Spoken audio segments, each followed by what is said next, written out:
treated and everything. That is not an excuse. Because I remember that during the NSAS project, some people were injured, taken to nearby hospitals, and they were treated free of charge. So it's not new that things would happen and then Nigerians would get their aids and all that. Okay. Having said that, you see, the level of insecurity ravaging us at this time is unprecedented. It is back to back. We need solution, not a minister coming to solicit for funds for the treatment of some victims, because we have a government. We are in a dire strait. I've said this for the up to time. People are hungry. People don't have money. People don't even know survive each day. They just if you talk about people who have faith, I think we go carry faith. Because there are a lot of people who don't even know how the next meal is coming or where it is coming from. But they just have the faith that it will come eventually. So for such people, for a minister to be addressing such people that they should come and contribute money from where? Where is the money? Where is the money? Don't we have hospitals? Don't we have government hospitals? This is what we have been clamoring for. The revamp of our health facilities. So, honestly, one is just trying to be. I don't want to make anything that will sound inside. I mean, that will be in the corridor of that. But I want to appeal to our leaders to please be more sensitive when they are addressing the people, because I don't think they realize. When someone makes a statement, it gives you a measure of leeway into the person's thoughts, and realize that they don't seem to appreciate how devastating the economy is. And to me, it is an act of insensitivity. I know that there is need for these things to be treated. But now coming back to the people, when the government is messed up, you put up a structure like that. No form of surveillance was installed. No camera, nothing was installed. Your mistake. You should just keep calm, keep quiet, and take care of this issue quietly and calmly, and don't further aggravate what is on ground already. I don't. Of course, we do. People come to the public space to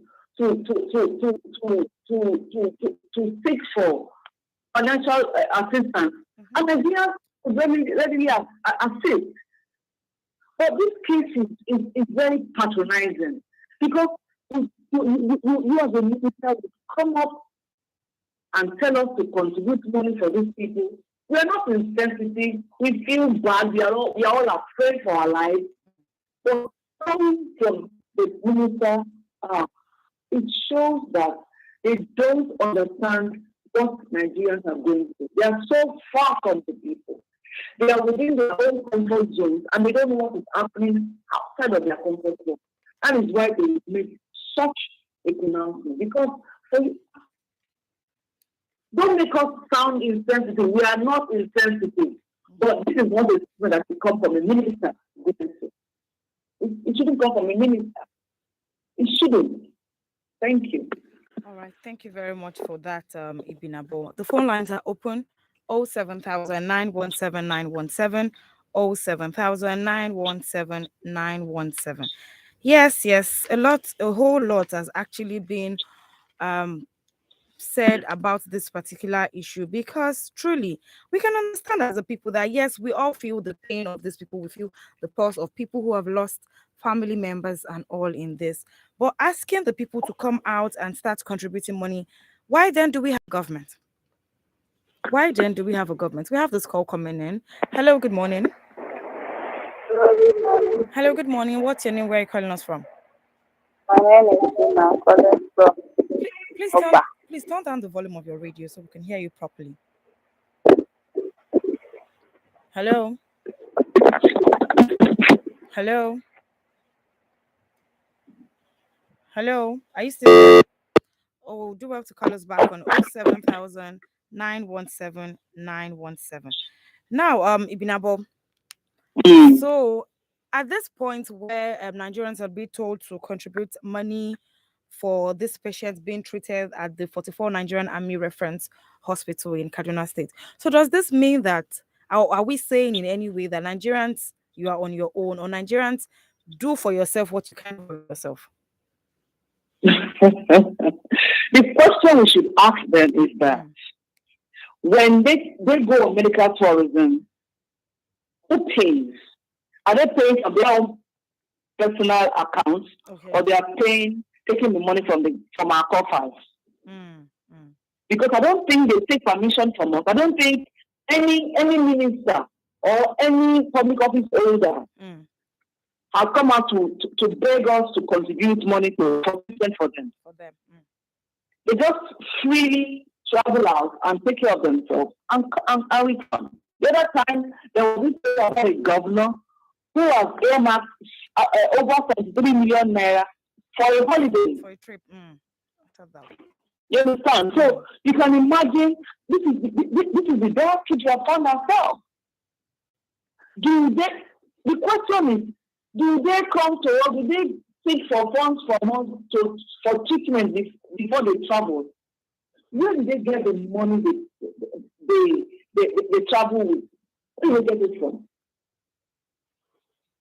You see, all this trying to, I don't know what is at the back of their mind anyway, but this effort of trying to make Nigerians look bad in place of other Nigerians, it won't work. It won't work.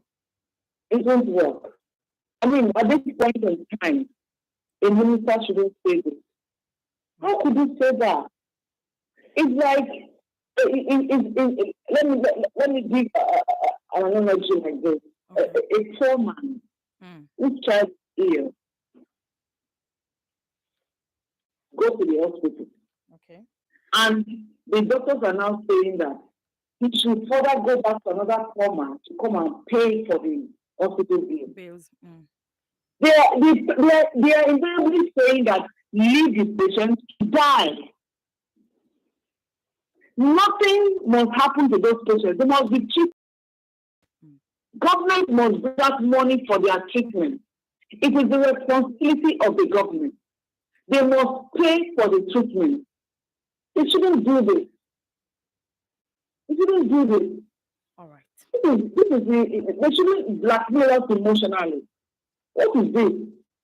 So tomorrow we hear that since people did not contribute money, maybe those people died. I mean, this is totally wrong. It shouldn't. I mean, we shouldn't go there. We shouldn't do this for ourselves. Our leaders should be more sensitive to the plight of Nigerians and not play ping pong with our lives. At this time when everybody is unhappy, we are all very sad at what is going on. As of yesterday, it was reported that and everyone is afraid that what is going to happen next. And here comes the minister saying that we should go and look for money. Where is the money? Esther. Where is the money? I dropped this phone. All right. Thank you very much, Ibinabo. It is 28 minutes to 10 on Women Radio WFM 91.7. If you're just joining us, this is Panorama. Panorama is where we have the ladies from different geopolitical zones come together to discuss, dissect, and disagree on topical issues. My name is Esther Alaribe, and I've been speaking with Ibinabo Dixon over the phone. The phone lines are open. You can call in to make your contribution or comment, but please try as much as possible to be civil with your comments. We're all fighting for a just cause, for a greater Nigeria. So please let us be civil with our words. I can understand how it's biting and hard on everybody right now, but please let us try as much as possible to be civil in our words and use of language, please. Thank you. Yes, you can also send us a text on 070 317 56537. Now, Ibinabo, let's go over this one. The majority leader of the House of Representatives, Ado Doguwa, has asked that the government allow Nigerians to bear arms in self-defense. Allow Nigerians bear arms in self-defense. Now, this is coming in as a result of the level of insecurity that we see these days and so many things. I was speaking to a woman recently, and she was telling me something about having like so much fear when she leaves the house, when the children are away, that she has so much fear that she feels like she's already projecting this fear into the children, that the children are even scared to move around. Like I just had to like just talk her out of it and like see, just you don't have to have that at the back of like put that as the first thing that comes to mind. Fine, you are just going to be security conscious, but let it not be that this is what is driving you as you move around and all of that. But allowing Nigerians to bear arms is actually like it's something that is will I say sweeter or I don't know. I'll leave you to answer that, Ibina. But what do you think? Okay, thank you, Esther. Mm. You see, he said, let me quote him at it. Let me quote and unquote. He said, the security agencies have failed. Mm. End of quote. They have failed us too. They have failed us too. Because these issues is not how have they come through for the people? What solution have they brought to the table? What have they done concerning the level of insecurity as far back as 5-8 years ago? Or let me bring it down to 7 years ago. Because this government has been in office, this is the 7th year. What have they done? What has been the argument between the legislative and the executive and the judiciary concerning security? Let it be that there is this strong disagreement between legislative and the executive and the judiciary. There's a bit of back and forth. They are quarreling because this one is saying let's do it like this. This one is saying no, this is good enough. And it is all about bringing security to the people. I haven't had it. Okay. So for me, you see, first off, they should even take a look at a country that has already, that's already on this line. The US, for example. Look at the issues they have. Having said that, aren't we already struggling with the proliferation of arms in the country? The other time, I saw a video. Of this coaching class. There was this class between one office group and the other, or what. I saw this raw video footage of shooting. Yes, bearing of arms is not yet legalized. So I ask, where do these people get theirs from? Or is somebody trying to encourage another line of business? Because I don't understand it. It's not clear. Okay. There are a certain amount of solutions to this insecurity issues, not by coming up with the idea of people should be armed now. Okay. And Esther, yes. Now person never chop the left, then they get money, go buy gun. Now we get money. I've been now. Because for me, I think he knows the class of people he's speaking for. Let me pause it there. We have this call coming in. Hello, good morning. Yes, how are you? I'm fine, Ambrose. How are you doing? We can only give God the glory. A new month. Ib, good morning. Good morning, Ambassador. Yes, I don't know if you have any other guest. No, it's just Ibinabo and I this morning. Yeah. Because I just came back from church. Okay. You see, I want to support what Ib is saying. Okay. And to say that if you say people should carry arms, In fact, all these government officials, none of them will exist again. It will caution everybody, you know. The reason why we are where we are is because of unemployment, whether direct white collar or indirect artisans and the middlemen. Do you know that I used to employ up to 30, 40 people before? And I can engage them for 2-3 months. Yeah, I cannot even employ myself again. You talk about employment. Imagine that Ajaokuta steel industry is working.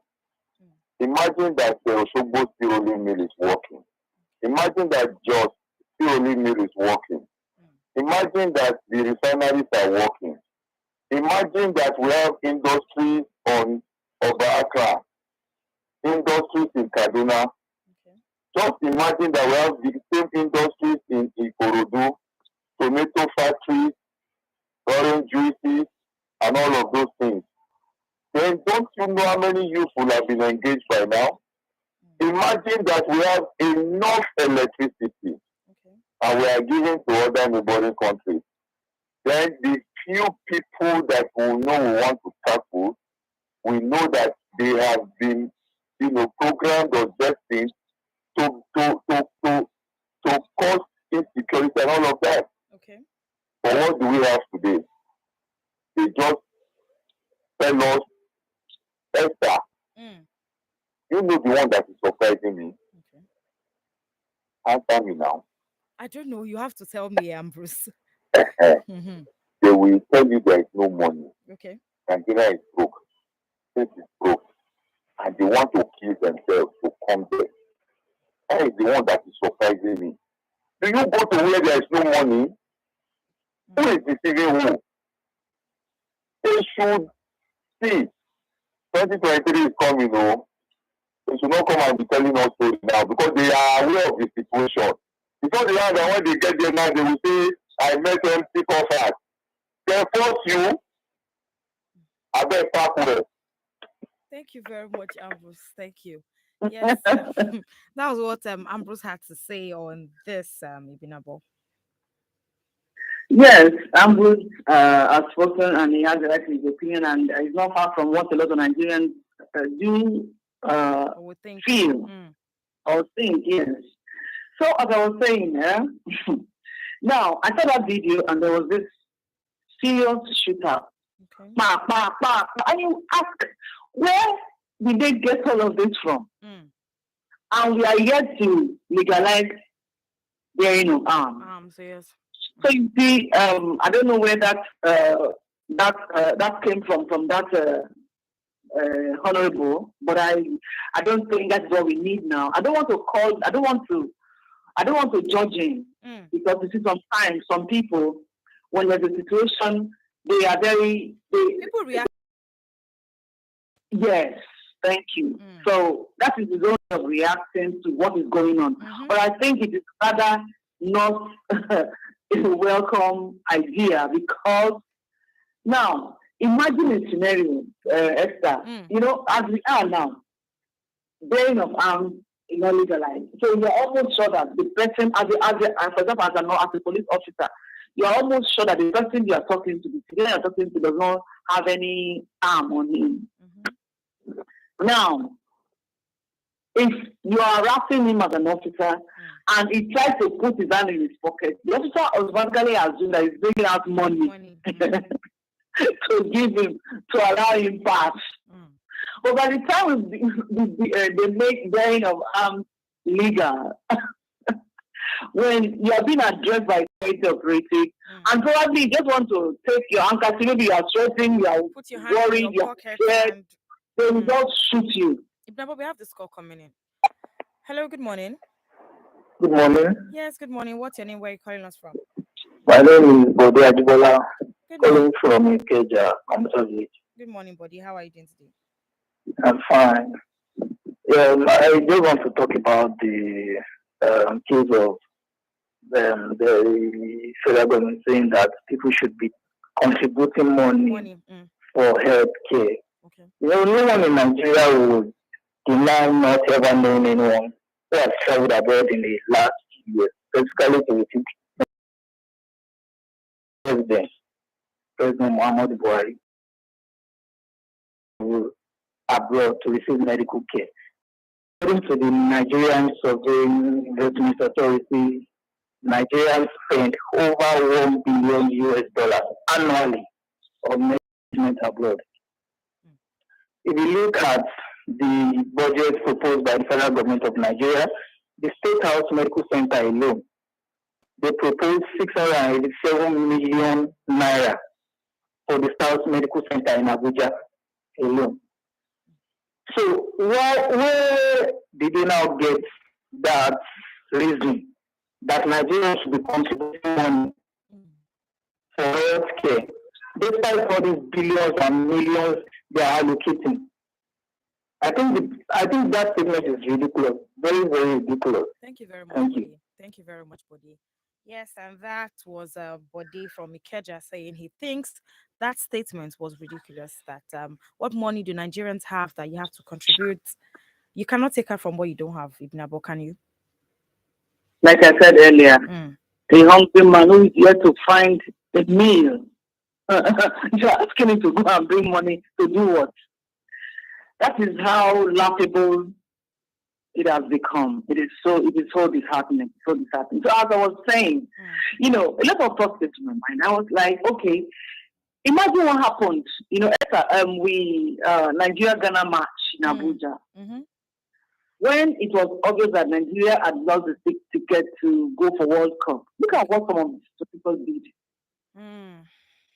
After chasing away the players, they started vandalizing some equipment there and all that. That tells you when people are angry, some people are angry, they become very, very, very blind to common sense. They become very deaf. Yes, but Ibinabo, I totally agree that people respond to things differently. But you see that particular act of going to vandalize that stadium, it was totally uncalled for on every side.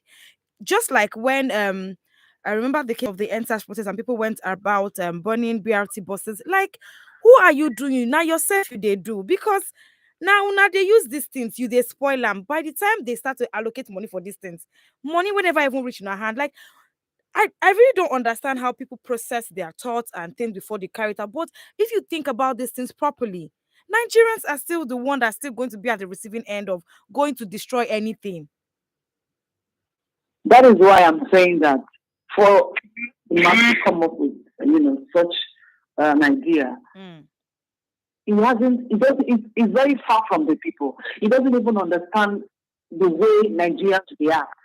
I'm not saying that vandalizing government properties or public properties is typical of every Nigerian. I You understand? But what you said, imagine some people are bearing arms. Okay. They will not be shooting sporadically in the air, and anybody that got with a bullet, so be it. So you see, the question now is, what are they doing with the security force? Okay. There is an amount of money earmarked in the budget every year. They call it security force. What do they do with it? What are they going to do with it? Because I can't see anything. He has come to say that. Let's take this call coming in. Hello, good morning. Hello, good morning. Can you hear me? Hello? Hello? Please call us back on 07000 917 917, or you can send us a text or a WhatsApp message on 070 317 565 37. All right, Ibinabo. So sometimes when you sit down to really ponder, bring it vis-a-vis with some of the statements that have been made by some of our leaders, you begin to understand why we are in this state. Because their mindset, their level of reasoning, the way their outlook on issues, how they intend to tackle issues will baffle you. If you have a minister who would quickly come to the public and say that if you go out for this money, people that have been shot by violence, they need to be appeared upon. So you should bring money so that they can. But Ibinabo, what do you think about this? So, Smart Adeyemi, that's the senator representing Kogi West Senatorial District. He's asking that the National Assembly be closed, and all of the lawmakers should go home. We should close it down for now with all of the things happening. What are your thoughts on that? Do you think this is something that we see coming through, or in any which way? I don't see. They are all the same and the same thing. He used to be in that house too. So even saying that, in his time, what did he do? You see, the truth of the matter is very clear. Go and get your PVC and don't let it end there. When it is time for election, you come out and vote. That is it. Don't vote for the highest bidder.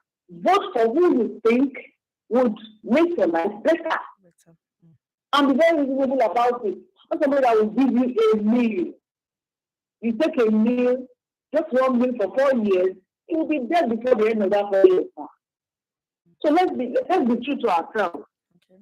At this point, whether they want to close down the National Chamber or not, that is their business.